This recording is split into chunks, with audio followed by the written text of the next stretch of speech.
So for this chapter, I'm not gonna go much about water, but for the other stuff, you have to know about what are the functions of those nutrients and how do you identify them in experiments.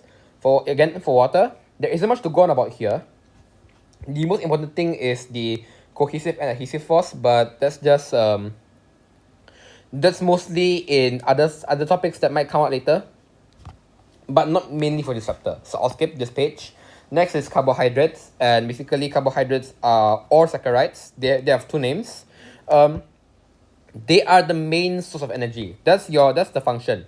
Energy. They are the main source of energy. They are divided into three types: mono, di, and poly. Mono means one, di means two, and poly means more than two. So and the most importantly, they only contain carbon, hydrogen, and oxygen. So firstly, monosaccharides are the simplest form of carbohydrates, and the main examples are glucose, fructose, and galactose. We mostly use glucose because that's basically how we get our energy, because glucose is involved in respiration. But the main things that you have to know about monosaccharides is that they taste sweet and they can dissolve in water. They taste sweet. They are the sweetest type of saccharide or carbohydrate, and they dissolve in water, unlike polysaccharides. He also mentions that monosaccharides are reducing sugars, which means that they can transfer hydrogen to other compounds, which means that they can reduce other compounds. If I'm not wrong, that's how it goes. But basically, because of this, it will turn a Benedict solution from a blue solution into a solution with a brick red precipitate. So for Benedict solution, it is used for carbohydrates, and the color is from blue to brick red precipitate. So next is protein. Never mind. This we have to talk about the saccharides first. How do you get the saccharides? Through condensation. Basically, when you add two monosaccharides together, you get a disaccharide and water. So the main examples are maltose, sucrose, and lactose. Only lactose and maltose are reducing sugars. Sucrose is not.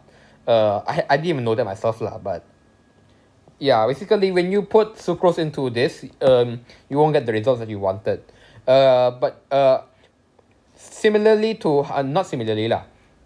Contrary to the condensation reaction, if you want to convert them back into monosaccharides, you undergo hydrolysis.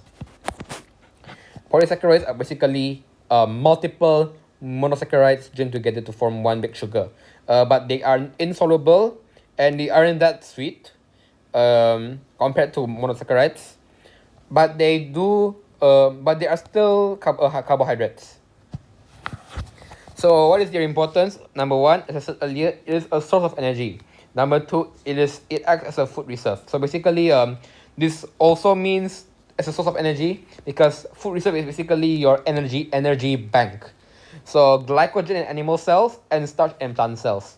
This is very important. You have to differentiate between starch and glycogen, but they both do the same thing. They are the storage unit for your energy, and I think I'll get mentioned in the future. Basically, you can convert this glucose into this glycogen or starch into glucose for your energy. But one thing that even I didn't notice is that they can also act as a support structure for plant cells, because remember, cell walls are made of cellulose, which is a type of saccharide. Next is proteins. So proteins contain four things. They must contain four things: carbon, hydrogen, oxygen, and nitrogen. They can also contain sulfur and phosphorus. The basic unit, or like the monoprotein, we don't call it monoprotein, we call them amino acids. They are the basic unit of proteins. And just like disaccharides, when you add two amino acids together through condensation, you get dipeptides and water. And when you undergo hydrolysis, you can put it back to its original state. And multiple amino acids form a chain, which creates the protein. So there are 20 types of amino acids that are present naturally. And basically,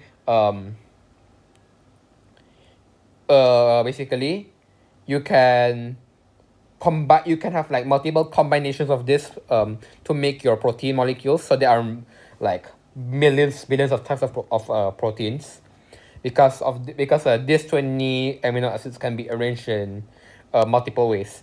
So what is their importance? If saccharides is to provide energy, carbohydrates is to provide energy, proteins are to build new cells, repair old cells, damaged tissues, and help synthesize enzymes, hormones, antibodies, and hemoglobin. So if saccharides are the energy supplier for your body, proteins are the building blocks for your body. So without proteins, you cannot make new cells. There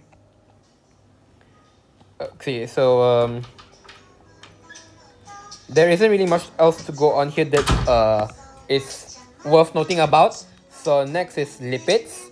Lipids are, we mostly know them as fats, but lipids are a more general type. They are found in plant and animal tissues. And they are also made out of carbon, hydrogen, and oxygen, just like saccharides, but they have more hydrogen. So they are insoluble in water, but they are soluble in organic solvents. For the types, there's fats, waxes, phospholipids, and steroids. We mainly know fats or triglycerides. And this ester thing, it's mentioned in chemistry, so I won't go through to it that much. But basically, you have one glycerol molecule with 3 fatty acids, and the fatty acids have a head and a tail, and okay, wait. Oh, and just like the other two, you can you form them through condensation, and you can break them down through hydrolysis. So for saturated and unsaturated, I won't really get through that much. Again, that's more on chemistry. But basically, saturated is solid and unsaturated is mostly liquid form. Wax is one molecule of alcohol combined with another molecule of fatty acid, and it's waterproof. An example of wax would be candles, I think that's wax. Next is phospholipid, which are also a type of lipid. And instead of this 3 fatty acids with 1 glycerol, instead it is 1 glycerol with 2 fatty acids and 1 phosphate group. That's why they're called phospholipids, because they have phosphate in that lipid. You have heard this before in the membrane topic. Steroids are lipids that do not contain fatty acids. We don't really think about these 3 as much. They mainly focus on triglycerides, but it's worth noting. So lipids' main function, it is an energy reserve. So if saccharides or carbohydrates are energy suppliers, protein are building blocks, lipids are energy reserves. And they also provide protection, because basically the fat in your body help protect you from, number 1, danger in the surroundings, and number 2, climate, because normally thick skin helps to keep your body warm. And these are the other functions like wax, glycolipid, and cholesterol. Next is nucleic acid. So nucleic acids are one of 2 polymer chains comprising of nucleotide monomers. What's the other one again? I forgot. Oh god, I'm sorry. Okay, was it ribosomes? Okay. We won't go through that yet. But basically, they contain carbon, hydrogen, oxygen, nitrogen, phosphorus, and each nucleotide must contain a pentose sugar, a nitrogenous base, and a phosphate group, like this. You'll see this thing a lot, especially when you get to the very end topics. But you have to remember that that there are, first of all, two types of pentose sugars, which are ribose and deoxyribose, and they determine whether your nucleic acid is DNA or RNA.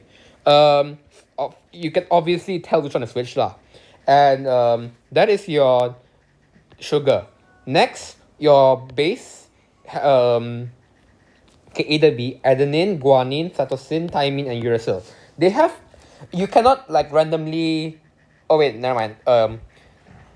You can see here that basically there will be two DNAs, or two I don't know what, two nucleotides connected together like this, but you cannot like just simply connect them. They have their specific connections. They show it here actually. So adenine and thymine, guanine and cytosine, and I forgot which one is with uracil. I think it was excuse me, it was adenine, but basically you have to. Oh, here it says here. Wait, it doesn't mention here for some reason, but yeah, basically they cannot like randomly pair up with each other. They have their own specific pairs. But yeah, firstly they mentioned DNA. So DNA are two polynucleotide chains. So nucleotide chains are basically multiple nucleotides combined together in like one line, one chain, and these two are intertwined together to form a double helix structure. This double helix is one of the most important things in the book. They love mentioning double helix. They're like, if you don't know a DNA is double helix, you're dead. This is here. The nitrogenous base on both polynucleotide chains are matched and bound together by hydrogen bonds. So I think the hydrogen bonds come from the base, the nitrogenous base. But yeah. I didn't mention about the phosphate group because there's only one phosphate group. There are two types of sugars, and there are five types of nitrogenous base. So I didn't mention much about the phosphate group. But yeah, okay. Sorry, my bad. Then the nitrogenous bases for DNA are adenine, guanine, thymine, and cytosine. And adrenaline will pair with thymine, while guanine will pair with cytosine. So if you see A with T and C with G, so you'll notice that uracil is left out. I remember again, I'm not so sure on which one uracil is paired with, but uracil seems to be paired with either adenine or thymine. You have to Google that yourself. Sorry guys. Next is RNA. Oh, it says here. There it says here. Thymine is replaced by uracil and RNA. But basically RNA is one polynucleotide chain, and they are shorter compared to DNA. And there are three main types: mRNA, rRNA, and tRNA. I'm sure you've heard about mRNA if you Google more about the COVID vaccine, but just going off topic. So yeah, basically there are three main types of RNA, and they have they have their own functions. So why are they important? Because they determine your traits. DNA is important as a carrier of hereditary information, and they determine the characteristics in living organisms. They contain genetic codes carried by nitrogenous bases for the synthesis of polypeptides which form proteins. So yeah, basically, what it says here is, this DNA determines what your traits are. Are you tall or short? Do you have can you roll your tongue or not, and so on. You'll learn more about that in the last chapter of the last 4 chapters, I think. But anyways, again, I won't really go much more about this because they're mentioned again in like the mutation chapter and the heredity chapter.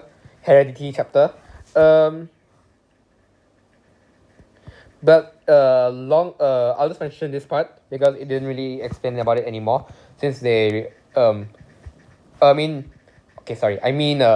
they only explain what happens to this. They don't explain how it works. So I'll explain this part here. The genetic code is written as a series of 3 bases that determine the sequence of amino acids in proteins we synthesize. So basically 3 nitrogenous bases together will determine what protein will you get. I mean, what amino acid will you get. And because they determine what amino acid will you get, they will also determine what protein will you get. So, for example, if your mRNA has the segment of AUG next to each other, so A is so adenine, uracil, and guanine.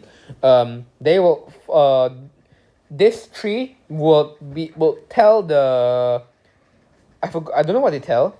Basically, they will cause the formation of a specific amino acid called methionine. So yeah, basically when you have multiple basically you have these 3 separate nucleotides, and then they form a code, and that code determines what amino acid will you get. It also says here formation of chromosomes from DNA and proteins. Chromosomes are formed from DNA polynucleotide chains that are wound around a protein called histone. Histones do not carry genetic information. DNA molecules combine with histone proteins to form nucleosomes. Nucleosomes are intertwined to form the chromosome structure. So, I don't really hear much about this, so I don't think you have to worry about it much. Yeah, I think